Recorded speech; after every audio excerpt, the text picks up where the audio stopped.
Hi, ഞാൻ ലക്ഷ്മി കൃഷ്ണൻ, ഒരു skin care എന്തൂസിയാസ്റ്റും. നമ്മുടെ അടുത്ത Q&A സെക്ഷനിലേക്ക് എല്ലാവർക്കും സ്വാഗതം. പിന്നെ ആദ്യമായിട്ടാണ് കാണുന്നെങ്കിൽ ചാനൽ സബ്സ്ക്രൈബ് ചെയ്യുക. കണ്ടിട്ടും സബ്സ്ക്രൈബ് ചെയ്യാത്ത ആൾക്കാരാണെങ്കിൽ സബ്സ്ക്രൈബ് ചെയ്യുന്നതിനെ പറ്റി ഒന്ന് ആലോചിക്കുക.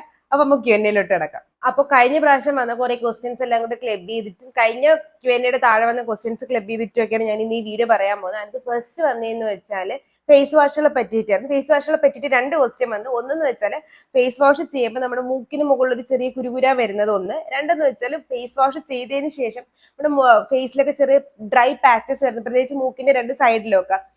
അത് എന്തുകൊണ്ട് അപ്പൊ അതിനെ പറ്റി നമുക്ക് ഫസ്റ്റ് പറയാം. ഫസ്റ്റ് നമുക്ക് ഡ്രൈ പാച്ചസിനെ പറ്റി പറയാം. ഒന്നെന്ന് വെച്ചാൽ ഇപ്പൊ നമ്മൾ ചിലപ്പോൾ വാങ്ങിക്കുന്ന ബ്രാൻഡുകൾ pH നോക്കിയിട്ടുണ്ടാവില്ല, റാൻഡം ആയിട്ട് ഫേസ് വാഷ് ആയിരിക്കും ഉണ്ടാക്കുന്നത്. അപ്പൊ അങ്ങനെയാണെങ്കിൽ നല്ല അസിഡിക് ആയിട്ടുള്ളതോ അല്ലെങ്കിൽ ബേസിക് pH ആയിട്ടുള്ള ഫേസ് വാഷ് ആണ് നമ്മൾ യൂസ് ചെയ്യുന്നതെങ്കിൽ, നമ്മുടെ സ്കിന്നിന്റെ pH അല്ലാത്ത ഫേസ് വാഷ് ആണ് നമ്മൾ യൂസ് ചെയ്യുന്നതെന്നുണ്ടെങ്കിൽ അത് ചിലപ്പോൾ നമ്മുടെ സ്കിൻ ഓവറായിട്ട് ഡ്രൈ ആകും. ഒന്നാമത്തെ റീസൺ. രണ്ടാമത്തേന്ന് വെച്ചാൽ ഇപ്പൊ നിങ്ങളുടെ ഡ്രൈ സ്കിൻ ആണ്, നിങ്ങൾ കൂടുതലും ജെൽ ടൈപ്പ് ആയിട്ടുള്ള അല്ലെങ്കിൽ ഫോമിംഗ് ആയിട്ടുള്ള ഫേസ് വാഷ് ആണ് യൂസ് ചെയ്യുന്നതെങ്കിൽ അത് നമ്മുടെ സ്കിന്നിന്റെ ഓയിലിനെ ഭയങ്കരമായിട്ട് വലിച്ചെടുക്കും. നമ്മുടെ സ്കിന്ന് പ്രോപ്പറായിട്ട് നിൽക്കണമെങ്കിൽ കുറച്ച് ഇനഫ് ഹൈഡ്രേഷനും ഓയിൽനെസ്സും നമ്മുടെ സ്കിന്നിന് വേണം, നോർമൽ സ്കിന്നായിട്ട് നിൽക്കണമെങ്കിൽ. അപ്പൊ അതില്ലാണ്ടാവുമ്പോൾ നമ്മുടെ സ്കിൻ വരളാൻ തുടങ്ങും, ഡ്രൈ ആവാൻ തുടങ്ങും. സാധാരണ വെള്ളം കിട്ടാതാവുന്ന അവസ്ഥ വരില്ല ചുറ്റുപാടും മണ്ണിലൊക്കെ. അതുപോലെ തന്നെ നമ്മുടെ സ്കിന്നിലും ആ വരൾച്ച അത് കഴിയുമ്പോൾ സ്കിൻ ഡ്രൈ ആയിട്ട് പൊരിഞ്ഞളവുന്നതാണ് രണ്ടാമത്തെ റീസൺ. മൂന്നാമത്തേന്ന് വെച്ചാൽ നമ്മൾ യൂസ് ചെയ്യുന്ന, നിങ്ങൾ നല്ല ഡ്രൈ സ്കിൻ ആണെന്ന് വെച്ചോ. അപ്പൊ നിങ്ങൾ നല്ല ഡ്രൈ സ്കിൻ ആണെങ്കിൽ നിങ്ങൾ നല്ല എന്താ പറയുന്നത്, നിങ്ങൾ നോർമൽ ഫേസ് വാഷ് ഉപയോഗിച്ചാൽ പോലും ചിലപ്പോൾ നിങ്ങളുടെ ഉള്ള ഓയിലും കൂടെ വലിച്ചെടുക്കും. സാധാരണ ഒരു നല്ല ഫേസ് വാഷ് ഉപയോഗിച്ചാൽ പോലും നല്ല ഡ്രൈ സ്കിൻകാർക്ക് അത് പറ്റത്തില്ല. അപ്പൊ അങ്ങനെയുള്ള അതുകൊണ്ട് നിങ്ങൾ ക്ലെൻസേഴ്സിലോട്ട് പോകണം.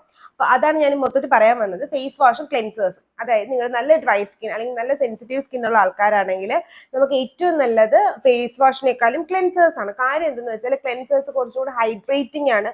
മാത്രമല്ല നമ്മുടെ ഫേസ് വാഷ് ചെയ്തതിന് ശേഷം നമ്മുടെ സ്കിന്നിനകത്തുള്ള ഇമ്പ്യൂരിറ്റീസ് മാത്രമേ അത് എടുത്തു കളയും, നമ്മുടെ ഓയിലിന് ഒരുപാട് വലിച്ചെടുക്കത്തില്ല ക്ലെൻസേഴ്സ്. അതുകൊണ്ട് തന്നെ ക്ലെൻസേഴ്സ് നല്ലതാണ് ഡ്രൈ ടു സെൻസിറ്റീവ് സ്കിൻകാർക്ക് അല്ലെങ്കിൽ സ്കിൻ ബാരിയർ ഡാമേജ് ആയിട്ടുള്ള ആൾക്കാർക്കൊക്കെ. അപ്പം നിങ്ങൾക്ക് അങ്ങനെ ഡ്രൈനെസ്, മൂക്കിന് ചുറ്റും ഡ്രൈനെസ്സോ അതല്ലെങ്കിൽ ഫേസിൽ എവിടെയെങ്കിലും dry patches face wash use ചെയ്തതിന് ശേഷം തോന്നുന്നുണ്ടെങ്കിൽ നിങ്ങൾ ഒന്ന് ക്ലെൻസേഴ്സിലോട്ട് മാറുന്നതാണ് നല്ലത് ഫേസ് വാഷുകളെക്കാളും. കാരണം ഫേസ് വാഷുകളിൽ ഒരുപാട് പതയുണ്ട്. നമുക്ക് എന്താ പറയുക, നമ്മൾ അഴുക്ക് കളയാനായിട്ട് നമ്മൾ ഒരുപാട് പത ഇട്ടിട്ടാണ് നമ്മൾ അഴുക്ക് കളയുന്നത്.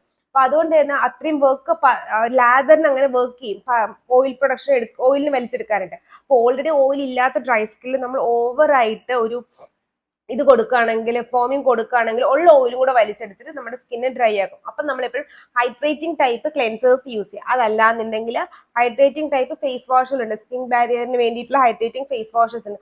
അത് ഏതെങ്കിലും ഒന്ന് സെലക്ട് ചെയ്യാം. നോർമൽ ഫേസ് വാഷ് അല്ലെങ്കിൽ സാലിസിലിക് ആസിഡ് ഫേസ് വാഷ് അല്ലെങ്കിൽ HA BHA എന്നൊക്കെ എഴുതിയ face wash, vitamin C face wash ഒക്കെ ഉണ്ടെങ്കിൽ അതൊന്ന് സ്കിപ്പ് ചെയ്യുന്നതാണ് നല്ലത്. അതുപോലെ തന്നെ നിങ്ങൾ ഫേസ് വാഷ് സെലക്ട് ചെയ്യുമ്പോഴത്തേക്ക് അതിനകത്ത് ഫൈൻ ഗ്രാന്യൂൾസ്, അതായത് ചെറിയ കുത്തു അങ്ങനെ ഉണ്ടെങ്കിൽ അതിൽ നിന്ന് ഒന്ന് മാറി നിൽക്കാൻ ശ്രദ്ധിക്കുക. കാരണം അത് അത്ര പ്രശ്നമുള്ള, നമ്മൾ സ്ക്രബുകളെ പോലെ അത്ര പ്രശ്നമുള്ളതൊന്നും അല്ല. ബട്ട് സ്റ്റിൽ ഓൾറെഡി ഡ്രൈ ആയിട്ടിരിക്കുന്ന ആൾക്കാർ അങ്ങനെ ഫൈൻ ഗ്രാന്യൂൾസ് ഡെയിലി യൂസ് ചെയ്യുകയാണെങ്കിൽ സ്കിൻ ബാരിയർ വീണ്ടും ഡാമേജ് ആവാൻ സാധ്യതയുണ്ട്.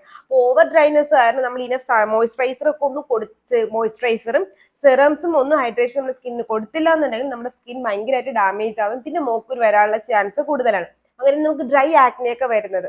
അപ്പൊ അതുകൊണ്ട് അതൊന്ന് ശ്രദ്ധിക്കുക, ക്ലെൻസേഴ്സിലോട്ടൊന്ന് സ്റ്റെപ്പ് അപ്പ് ചെയ്യാനായിട്ട് ശ്രദ്ധിക്കുക. ഡ്രൈ ആക്നിയെ പറ്റി കൂടുതൽ അറിയണമെങ്കിൽ ഞാൻ ഐക്കാർഡ് കൊടുക്കാം. കാര്യം എന്ന് വെച്ചാൽ ഇതിനകത്ത് എൻ്റെ അടുത്ത് ഡ്രൈ ആക്നി ചോദിക്കാത്തതുകൊണ്ടാണ് ഞാൻ അത് ഐക്കാർഡ് കൊടുക്കാന്ന് പറഞ്ഞിട്ട്. പറഞ്ഞുകൊണ്ടിരിക്കുമ്പോൾ ആർക്കെങ്കിലും ഡ്രൈ ആക്നി വന്നിട്ടുണ്ടെങ്കിൽ അതിന് വേണ്ടിയിട്ട് ചിലപ്പോൾ നിങ്ങളുടെ സ്കിൻ ബാരിയർ ഡാമേജ് ആയതുകൊണ്ടായിരിക്കും നിങ്ങൾക്ക് ആ ഒരു ഡ്രൈ ആക്നി വന്നത്. അപ്പൊ അതൊന്ന് കൺഫേം ചെയ്തേക്കാം. അപ്പൊ ഇതായിരുന്നു face wash dryness, face wash കാരണം ഡ്രൈനെസ് ആവുന്നത്. അടുത്ത ചെറിയ കുരുക്കൾ വരുന്നത്. ചിലപ്പോൾ നമ്മൾ യൂസ് ചെയ്യുന്ന face wash, most of the time face wash കാരണം എന്തെങ്കിലും പ്രശ്നം വരുന്നെങ്കിൽ മിക്കവാറും നമ്മുടെ സ്കിൻ ടൈപ്പിന് പറ്റാത്ത ഫേസ് വാഷുകളായിരിക്കും. ഇപ്പൊ എൻ്റെ അടുത്ത് ചോദിക്കുകയാണെങ്കിൽ എനിക്ക് ലാക്മിയുടെ ഒരുപാട് പ്രൊഡക്ട്സ് ഇഷ്ടമുള്ള ആളാണ്. പ്രത്യേകിച്ച് മേക്കപ്പ്, സ്കിൻ കെയറിനെക്കാളും ഇവരുടെ മേക്കപ്പ് പ്രൊഡക്ട്സ് ഒക്കെ എനിക്ക് ഇഷ്ടമാണ്. പക്ഷേ അവരുടെ ഒരു ഫേസ് വാഷ്, അവരുടെ വിറ്റാമിൻ സി ഫേസ് വാഷ് ഉപയോഗിച്ചിട്ട് തന്നെ സ്കിൻ മൊത്തം കുരു വന്നു. അപ്പൊ അതിന് കാര്യം എന്തെന്ന് വെച്ചാൽ നമ്മൾ ഫേസ് വാഷിൽ ആ ഒരു ഈ ഞാൻ പറഞ്ഞ ആ വിറ്റാമിൻ സി ഫേസ് വാഷ് ചിലപ്പോൾ എനിക്ക് വർക്ക് ആവാത്തോണ്ടായിരിക്കും, മറ്റ് വർക്കാവുന്ന ആൾക്കാരുണ്ടാവും. പക്ഷെ ഇപ്പൊ ഞാൻ ജനറൽ ആയിട്ട് കണ്ടിട്ടുള്ള എന്താണെന്ന് വെച്ചാൽ അതിനകത്ത് ഒരുപാട് ഫൈൻ ഗ്രാന്യൂൾസ് ഉണ്ട്. അത് യൂസ് ചെയ്യുമ്പോഴത്തേക്കും നമ്മുടെ സ്കിന്നിന് ഓവറായിട്ട് ഓവർ എക്സ്ഫോളിയേഷൻ നടക്കുമ്പോൾ നമ്മുടെ സ്കിൻ ബാരിയർ ഡാമേജ് ആവും. ഒന്നാമത്തെ റീസൺ അത് കാരണം നമുക്ക് ചിലപ്പോൾ മുക്കുരു വരാം. രണ്ടാമത്തേന്ന് വെച്ചാൽ ഈ ഫേസ് വാഷുകളിൽ കൊമഡോൺസ് കാണും. അതായത് നമ്മുടെ പോസിനെ ക്ലോഗ് ചെയ്യുന്ന എന്തെങ്കിലും ഐറ്റംസ്, ഇപ്പൊ നിങ്ങളുടെ ഒരു ഓയിലി സ്കിന്നോ അല്ലെങ്കിൽ ഓപ്പൺ പോസ് ആയിട്ടുള്ള സ്കിന്നോ ഒക്കെ ആണെന്നുണ്ടെങ്കിൽ, അല്ലെങ്കിൽ ആക്നെ പ്രോൺ സ്കിൻ ആണെന്നുണ്ടെങ്കിൽ ഇതിനകത്ത് ചിലപ്പോൾ കോക്കനട്ട് എക്സ്ട്രാക്റ്റോ അങ്ങനെ എന്തെങ്കിലും സാധനങ്ങളോ നിങ്ങൾക്ക് ഉണ്ടെങ്കിൽ അത് വന്നിട്ട് നമ്മുടെ പോസിനെ അടയ്ക്കും. അല്ലെങ്കിൽ ഫ്രാഗ്രൻസ് ഉണ്ടെങ്കിലും അങ്ങനെ അതിന്റെയൊക്കെ മോളിക്യൂൾസ് അല്ലെങ്കിൽ സബ്സ്റ്റൻസ് വന്നിട്ട് നമ്മുടെ പോസിനെ അടച്ചിട്ട് അത് ചിലപ്പോൾ നമുക്ക് കുരു വരുത്താനുള്ള ചാൻസ് കൂടുതലാണ്. അപ്പൊ അങ്ങനെ ഉണ്ടെങ്കിൽ ആ ഫേസ് വാഷിന് ഉപയോഗം നിർത്തുക. നിങ്ങളുടെ ഓയിലി സ്കിൻ ആണെങ്കിൽ സാലിസിലിക് ആസിഡ് ആയിട്ടുള്ള ഫേസ് വാഷ് യൂസ് ചെയ്യുക. നോർമൽ സ്കിൻ ആണെങ്കിൽ ഒരു ഗ്രാന്യൂൾസ് ഒന്നും ഇല്ലാത്ത നോർമൽ ആയിട്ടുള്ള ഫേസ് വാഷസ് ഏതെങ്കിലും സെലക്ട് ചെയ്യുക. അതല്ല നിങ്ങളത് കുറച്ച് ഡ്രൈ സ്കിൻ ആണെങ്കിൽ ക്ലെൻസേഴ്സിലോട്ട് മാറുന്നതാണ് ഏറ്റവും സേഫ്. ഇതായിരുന്നു ഫേസ് വാഷുകളെ പറ്റിയിട്ടുള്ള ക്വസ്റ്റ്യൻസ്. രണ്ടാമത്തെ ക്വസ്റ്റ്യൻ ആയിരുന്നു എൻ്റെ ഇന്ന ടൈപ്പ് സ്കിന്നാണ്, അപ്പൊ എനിക്ക് കോജിക് ആസിഡ് സെറം യൂസ് ചെയ്യാൻ പറ്റും, അല്ലെങ്കിൽ എൻ്റെ ഓയിലി സ്കിന്നാണ് അപ്പൊ എനിക്ക് വിറ്റാമിൻ സി സെറം യൂസ് ചെയ്യാൻ പറ്റും, അങ്ങനെയൊക്കെ ആയിരുന്നു. അപ്പൊ നമ്മൾ ശ്രദ്ധിക്കേണ്ടതെന്ന് വെച്ചാൽ കോജിക് ആസിഡ്, വിറ്റാമിൻ സി അല്ലെങ്കിൽ നയാസിനമൈഡ്, അതല്ലെങ്കിൽ നമ്മുടെ ആൽഫ ആർബിറ്റിൻ, ട്രാൻഎക്സാമിക് ആസിഡ്, ഞാൻ ഓരോന്ന് എടുത്തിട്ട് പറയണത് എന്തെന്ന് വെച്ചാൽ ഇതിനകത്ത് സ്കിൻ ടൈപ്പിനനുസരിച്ച് യൂസ് ചെയ്യുന്ന സെറംസ് ഉണ്ട്, അതുകൊണ്ടാണ്. അപ്പോൾ ഒന്നുകൂടെ ഞാൻ പറഞ്ഞുതരാം. First vitamin C, കോജിക് acid, alpha arbutin, azelaic acid, tranexamic acid. അപ്പൊ അങ്ങനെയൊക്കെയുള്ള സാധനങ്ങൾ നമ്മൾ ബേസിക്കലി യൂസ് ചെയ്യുന്ന എന്തിനെന്ന് വെച്ചാൽ നമ്മുടെ സ്കിന്നിന് എന്തെങ്കിലും പ്രശ്നങ്ങൾ ഉണ്ടെങ്കിൽ, അതായത് ഹൈപ്പർ പിഗ്മെന്റേഷൻ അല്ലെങ്കിൽ ഓപ്പൺ പോസ്, അല്ലെങ്കിൽ ഒരു സ്കിൻ ബ്രൈറ്റ്നസ്, പിന്നെ നമുക്ക് റെറ്റിനോൾ ആണെങ്കിൽ ഒന്ന് ആന്റി ഏജിങ്, അതല്ലെങ്കിൽ മോക്കുരു ഒക്കെ മാറ്റാം, അങ്ങനെയൊക്കെ വേണ്ടിയിട്ട്. റെറ്റിനോൾ ഒക്കെ എല്ലാ സ്കിൻകാർക്കും ഉപയോഗിക്കാൻ പറ്റുന്നതാണ്. അപ്പൊ അങ്ങനെ എന്തെങ്കിലും ഒരു പ്രശ്നം ഉള്ളതുകൊണ്ടായിരിക്കും നമ്മൾ യൂസ് ചെയ്യുന്നത്. അപ്പൊ സ്കിൻ ടൈപ്പിനനുസരിച്ചാണ് നമ്മൾ ഈ സെറംസ് സെലക്ട് ചെയ്യുന്നത്. പക്ഷേ നിങ്ങളുടെ ഒരു ഓയിൽ എന്താ പറയുക സാലിസിലിക് ആസിഡോ ഗ്ലൈക്കോളിക് ആസിഡോ ഒക്കെ നിങ്ങൾ സെലക്ട് ചെയ്യുമ്പോൾ ശ്രദ്ധിക്കേണ്ടത് എന്ന് വെച്ചാൽ നിങ്ങളത് നല്ല ഡ്രൈ സ്കിൻ ആണ്, എക്സ്ട്രീം ഡ്രൈ സ്കിൻ ആണെന്നുണ്ടെങ്കിൽ നിങ്ങൾക്ക് സാലിസിലിക് ആസിഡ് സെറത്തിന്റെ ആവശ്യമില്ല. അപ്പൊ അങ്ങനെയുള്ള ആൾക്കാർ സാലിസിലിക് ആസിഡ് സെറം ഒന്ന് സ്കിപ്പ് ചെയ്യുന്നതുകൊണ്ട് കുഴപ്പമില്ല. ഗ്ലൈക്കോളിക് ആസിഡും ഒരുവിധം എല്ലാ സ്കിൻകാർക്കും ഉപയോഗിക്കാൻ പറ്റുന്നതാണ്. പിന്നെ ഡ്രൈ സ്കിൻകാർക്ക് ഒരു മൈൽഡ് എക്സ്ഫോളിയേഷൻ ആയിട്ട് ഫേസ് വാഷ് യൂസ് ചെയ്യണമെങ്കിൽ നമുക്ക് ഗ്ലൈക്കോളിക് ആസിഡ് യൂസ് ചെയ്യാം. കാര്യം എന്തെന്ന് വെച്ചാൽ ഗ്ലൈക്കോളിക് ആസിഡ് നമ്മുടെ ഓയിൽ പ്രൊഡക്ഷൻ ആയിട്ട് കയറി കളിക്കത്തില്ല. അതുകൊണ്ട് തന്നെ നമുക്ക് ഗ്ലൈക്കോളിക് ആസിഡ് ഫേസ് വാഷുകൾ വേണമെങ്കിൽ യൂസ് ചെയ്യാം. പക്ഷെ ഞാൻ പറയും നൈറ്റിൽ മാത്രം യൂസ് ചെയ്താൽ മതി. 2 നേരം ഒന്നും ഉപയോഗിക്കാൻ ആവശ്യം, ഒറ്റ നേരം മാത്രം ഉപയോഗിച്ചാൽ ഗ്ലൈക്കോളിക് ആസിഡിന്റെ സെറംസ് ഒക്കെ യൂസ് ചെയ്യാൻ പറ്റും. അപ്പൊ ഫേസ് വാഷിന് സെറംസ് യൂസ് ചെയ്യാൻ പറ്റും.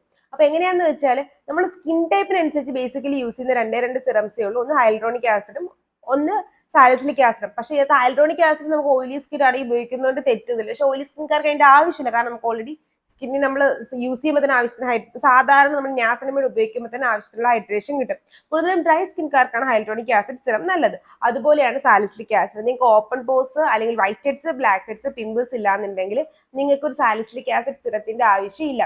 പക്ഷെ ഇപ്പൊ നിങ്ങൾക്ക് ഡ്രൈ സ്കിൻ ആണ്, നിങ്ങൾക്ക് വല്ലപ്പോഴും എവിടെയെങ്കിലുമൊക്കെ മാത്രം സാലിസിലിക് ആസിഡ് പിമ്പിൾസ് വരുന്നുണ്ടെങ്കിൽ ആ ഒക്കേഷനിൽ 2 ആഴ്ചയിൽ ഒരിക്കലും അങ്ങനെയൊക്കെ നിങ്ങൾ സാലിസിലിക് ആസിഡ് യൂസ് ചെയ്താൽ മതി. ആഴ്ചയിൽ 2 ദിവസം ഒന്നും സാലിസിലിക് ആസിഡ് ഉപയോഗിക്കേണ്ട.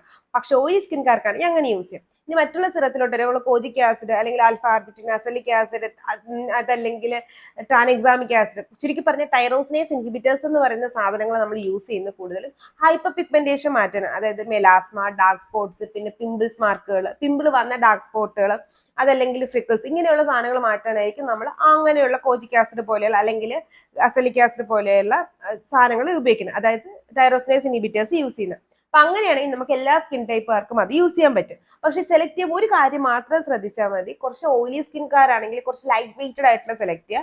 ഡ്രൈ സ്കിൻകാർക്കാണെങ്കിൽ കുറച്ച് ജെല്ലോ, തിക്കോ, ക്രീമോ ആയിട്ടുള്ള സെലക്ട് ചെയ്യുന്നതുകൊണ്ട് കുഴപ്പമില്ല. പക്ഷെ നിങ്ങൾ ഓയിലി സ്കിൻ ആണെങ്കിൽ ഓവർ ഓയിലി ആയിട്ടുള്ള സെറംസ് സെലക്ട്, കാരണം ഫോർമുലേറ്റ് ലൈറ്റ് വെയിറ്റഡ് എന്ന് എഴുതിയിട്ടുണ്ടെങ്കിൽ അങ്ങനെയുള്ള സെറംസ് ആണ് ഓയിലി സ്കിൻകാർക്ക് നല്ലത്. അത്ര വ്യത്യാസമുള്ളൂ. അല്ലാണ്ട് ആ ഒരു ഇൻഗ്രീഡിയന്റ് നിങ്ങളുടെ സ്കിൻ കെയറിലോട്ട് ആഡ് ചെയ്യുന്നതുകൊണ്ട് തെറ്റില്ല. അപ്പൊ സ്കിൻ ടൈപ്പിനനുസരിച്ചല്ല നമ്മൾ സെറംസ് സെലക്ട് ചെയ്ത്, സ്കിൻ കൺസേൺ അനുസരിച്ചാണ്. ചില സെറംസ് മാത്രമാണ് നമ്മൾ സ്കിൻ കൺസേൺ അനുസരിച്ച് സെലക്ട് ചെയ്യുന്നത്. ഇപ്പൊ മനസ്സിലായല്ലോ, എല്ലാ സെറംസും എല്ലാവർക്കും ഉപയോഗിക്കാം. പ്രത്യേകിച്ച് വിറ്റാമിൻ സി സെറം.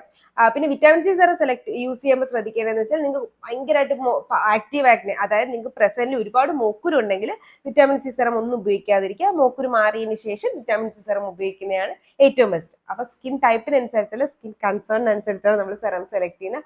1-2 സെറംസ് മാത്രമേ നമ്മൾ സ്കിൻ ടൈപ്പിനനുസരിച്ച് സെലക്ട് ചെയ്യാറുള്ളൂ.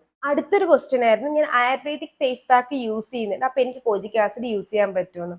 ആയുർവേദിക് ഫേസ് പാക്ക് യൂസ് ചെയ്യുന്നതുകൊണ്ട് കോജിക് ആസിഡ് ഉപയോഗിച്ചുകൂടാ എന്ന് തെറ്റൊന്നുമില്ല. കാരണം മോസ്റ്റ് ഓഫ് ദി കോജിക് ആസിഡ് നമ്മൾ പ്ലാന്റ് ബേസ്ഡ് ആയിട്ടൊക്കെ ആയിരിക്കും ഡിറൈവ് ചെയ്ത് എടുക്കുന്നത്. പക്ഷെ പ്രശ്നം എന്താണെന്ന് വെച്ചാൽ നമ്മൾ ഉപയോഗിക്കുന്ന പാക്കിനകത്ത് കോജിക് ആസിഡിന്റെ അല്ലെങ്കിൽ നമ്മൾ ഏത് എസറോണോ യൂസ് ചെയ്യുന്നത് അതിന്റെ കൂടെ ഉപയോഗിച്ചു കൂടാത്ത എന്തെങ്കിലും ഉപയോഗിക്കാൻ പാടില്ല. ബേസിക്കലി കോജിക് ആസിഡ് ഒന്നുമായിട്ടും അങ്ങനെ ഉപയോഗിച്ചു കൂടാത്തതല്ല. കോജിക് ആസിഡ് നമുക്ക് ഏതൊരു സ്കിൻ കെയർ ഇൻഗ്രീഡിയന്റിന്റെ കൂടെ എന്തിന്റെ കൂടെ ഉപയോഗിക്കാവുന്നതാണ്. അപ്പൊ ജനറൽ ആയിട്ട് പറയുകയാണെങ്കിൽ കോജിക് ആസിഡ് ഉപയോഗിക്കുന്നതുകൊണ്ട് തെറ്റില്ല. പക്ഷെ നിങ്ങൾ ഏതെങ്കിലും ഡോക്ടർ പ്രിസ്ക്രൈബ് ചെയ്തിട്ടാണ് ആയുർവേദിക് പാക്ക് ഉപയോഗിക്കുന്നതെങ്കിൽ അവരോടൊന്ന് ചോദിച്ചിട്ട് യൂസ് ചെയ്യുന്നതാണ് നല്ലത്. കാരണം ആയുർവേദം ആകുമ്പോൾ പത്യം അങ്ങനത്തെ സംഭവങ്ങളില്ലേ. കാരണം ഇത് ഉപയോഗിക്കുമ്പോൾ നമുക്ക് അത് ഉപയോഗിച്ചുകൂടാന്നുണ്ടല്ലോ, ജനറൽ ആയിട്ട് മറ്റുള്ള മെഡിസിൻ ഉപയോഗിക്കുന്നവരല്ലല്ലോ. അപ്പൊ അതുകൊണ്ടൊന്ന് കൺസൾട്ട് ചെയ്തിട്ട് അവർ കൺസൾട്ട് ചെയ്ത് അങ്ങനെ എന്തെങ്കിലും പറഞ്ഞിട്ടുണ്ടെങ്കിൽ അത് യൂസ് ചെയ്യാതിരിക്കുക. ഇല്ലാന്നുണ്ടെങ്കിൽ നമുക്ക് ധൈര്യമായിട്ട് ഉപയോഗിക്കാം. പിന്നെ അതുപോലെ നമ്മൾ ആയുർവേദിക് പ്രൊഡക്ട്സ് യൂസ് ചെയ്യുന്നത് കൊണ്ട് നമുക്ക് ഈ ഒരു സ്കിൻ കെയർ പ്രൊഡക്ട്സ് ഉപയോഗിച്ചില്ല അങ്ങനെയൊന്നുമില്ല. നമുക്ക് ഉപയോഗിക്കാം, രണ്ടും കൂടി ഉപയോഗിക്കാം, വേറെ പ്രശ്നമൊന്നുമില്ല.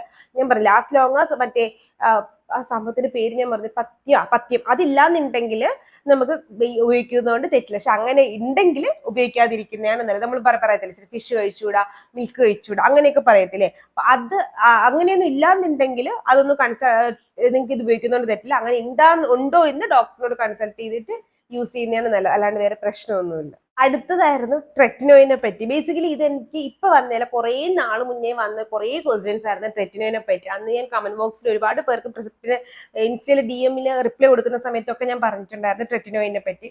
സംഭവം എന്താണെന്ന് വെച്ചാൽ ട്രെറ്റിനോയിൻ നല്ലതാണ്, ഫാർമസി കിട്ടുന്നതാണ്. നമുക്ക് മോക്കുരു ഉണ്ടെങ്കിൽ വൈറ്റ് ഹെഡ്സും ബ്ലാക്ക് ഹെഡ്സും മാറ്റാനായിട്ട്, ഓവറായിട്ടുള്ള ഓയിലി സ്കിൻകാർക്ക്, ആന്റി ഏജിങ്, നമ്മുടെ സ്കിന്നിന്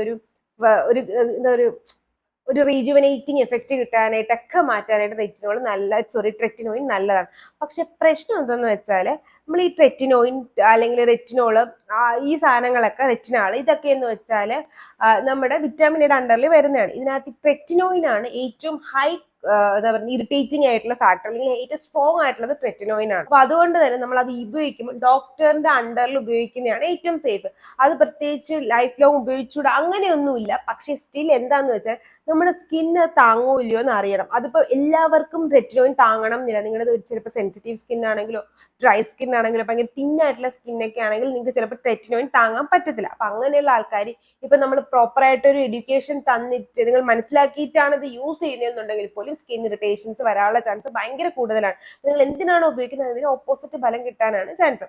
അപ്പൊ ട്രെറ്റിനോയിൻ വാങ്ങിച്ച് ഉപയോഗിക്കുന്നതിന് മുന്നേ നിങ്ങൾ എന്തായാലും ഡോക്ടറെ കൺസൾട്ട് ചെയ്യുക. അതല്ല നിങ്ങൾക്ക് ഡോക്ടറെ കൺസൾട്ട് ചെയ്യാൻ താല്പര്യമില്ല എന്നുണ്ടെങ്കിൽ ട്രെറ്റിനോയിൻ ഉപയോഗിക്കരുത്. ആൾട്ടർനേറ്റീവ് ആയിട്ട് നമുക്ക് റെറ്റിനോൾ സിറംസും ക്രീംസും ഒക്കെ അവൈലബിൾ ആണ്. റെറ്റിനോയിനേക്കാളും കുറച്ചുകൂടി ടൈം എടുക്കും റിസൾട്ട് കാണിക്കാനെന്നേ ഉള്ളൂ. പക്ഷെ നന്നായിട്ട് റിസൾട്ട് കാട്ടിക്കും, സ്കിൻ ബാരിയറും സ്കിൻ ഇറിറ്റേഷൻസും വരത്തില്ല.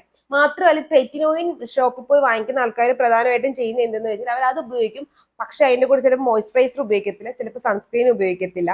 അപ്പൊ അങ്ങനെയുള്ളതും ഉള്ളവരൊന്ന് ശ്രദ്ധിക്കുക. നിങ്ങൾ ഡോക്ടർ പ്രിസ്ക്രൈബ് ചെയ്തിട്ടാണ് യൂസ് ചെയ്യുന്നതെങ്കിൽ, അതല്ല നിങ്ങൾ ഡോക്ടർ പ്രിസ്ക്രൈബ് ചെയ്യാതെ യൂസ് ചെയ്തുകൊണ്ടിരിക്കുകയാണ്, നിങ്ങൾക്ക് ഒരു പ്രശ്നം ഒന്നും ഇല്ലാന്നുണ്ടെങ്കിൽ സൺസ്ക്രീനും മോയ്സ്ചറൈസറും മസ്റ്റ് ആയിട്ട് ഫോളോ അപ്പ് ചെയ്യുക. എന്തെന്ന് വെച്ചാൽ ഈ ട്രെറ്റിനോയിൻ നമ്മുടെ സ്കിന്നിനെ ഒന്ന് ഡ്രൈ ആക്കും, ഒന്നല്ല നല്ല രീതിയിൽ ഡ്രൈ ആക്കും. ആ ഡ്രൈനെസ് നമ്മുടെ സ്കിന്നിനെ പീലിങ്ങിലൊക്കെ പോകും. പിന്നെ നിങ്ങൾ ട്രെറ്റിനോയിൻ ഉപയോഗിക്കും മാക്സിമം ഈ നമ്മൾ ഇടുങ്ങിയ സ്ഥലങ്ങളിൽ, ഈ ഒരു കോർണറുകൾ, പിന്നെ കണ്ണിന്റെ അടുത്തോട്ടൊന്നും മാക്സിമം ഓവറായിട്ട് അപ്ലൈ ചെയ്യാതിരിക്കാൻ ശ്രദ്ധിക്കും. കാരണം അവിടത്തേക്ക് സ്കിൻ ജസ്റ്റ് കുറച്ച് പെട്ടെന്ന് പീൽ ആവാനുള്ള ചാൻസ് ഉണ്ട്. പ്രത്യേകിച്ച് മൗത്തിന്റെ റൗണ്ടൊക്കെ പെട്ടെന്ന് പീൽ ആവാനുള്ള ചാൻസ് ഉള്ളതുകൊണ്ട് അങ്ങനെയുള്ള ഭാഗങ്ങളിൽ ഉപയോഗിക്കാതിരിക്കാൻ ശ്രദ്ധിക്കാം. വാങ്ങിച്ച് ഉപയോഗിക്കുന്നവരടുത്താണ് ഞാൻ പറയുന്നത്. എന്നാലും ഞാൻ പറയും ഡോക്ടറെ പ്രിസ്ക്രൈബ് ചെയ്തിട്ടേ ഉപയോഗിക്കാൻ പാടുള്ളൂ. ഇനി ട്രെറ്റിനോയിലും റെറ്റിനോളും എന്ത് ഉപയോഗിക്കുന്നു, ബിഗിനേഴ്സ് ആണെങ്കിൽ നിങ്ങൾക്ക് ഉപയോഗിക്കേണ്ട രീതി ഞാൻ ഒന്നും കൂടെ ഒന്ന് പറഞ്ഞുതരാം. ഞാൻ ഓൾറെഡി പറഞ്ഞിട്ടുണ്ട്, എന്നാലും ഒന്നുകൂടെ ഞാൻ പറഞ്ഞുതരാം. ഫസ്റ്റ് എന്ന് വെച്ചാൽ നമുക്ക് സാൻഡ്വിച്ച് മെത്തേഡ് യൂസ് ചെയ്യാം.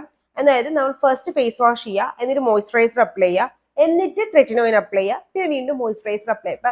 ആ മോയ്സ്ചറൈസർ ഡ്രൈ ആവാനൊന്നും കാത്തിരിക്കും, ഡയറക്റ്റ് അപ്ലൈ ചെയ്യാം. കാര്യം എന്തെന്ന് വെച്ചാൽ ഈ മോയ്സ്ചറൈസർ നമ്മുടെ സ്കിന്നിന്റെയും ട്രെറ്റിനോയിന്റെയും ഇടയിൽ ഒരു ബാരിയർ ആയിട്ട് കീപ്പ്, അതൊരു ചെറിയ മതിൽ കണക്ക് നിൽക്കും.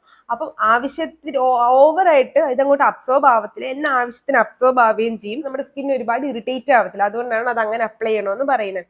അല്ല നിങ്ങൾ ഫസ്റ്റ് നിങ്ങൾക്ക് അങ്ങനെ ഇറിറ്റേഷൻസ് ഒന്നും തോന്നില്ല, നിങ്ങൾ ഡയറക്റ്റ് ആണ് അപ്ലൈ ചെയ്യുന്നതെന്നുണ്ടെങ്കിൽ നിങ്ങൾ ശ്രദ്ധിക്കേണ്ടതെന്ന് വെച്ചാൽ എപ്പോഴും ഡ്രൈ ആയിരിക്കുമ്പോൾ മാത്രമേ അപ്ലൈ ആവുള്ളൂ. അതായത് ഒരു തുള്ളി പോലും നനവ് സ്കിന്നിൽ ഉണ്ടാവാൻ.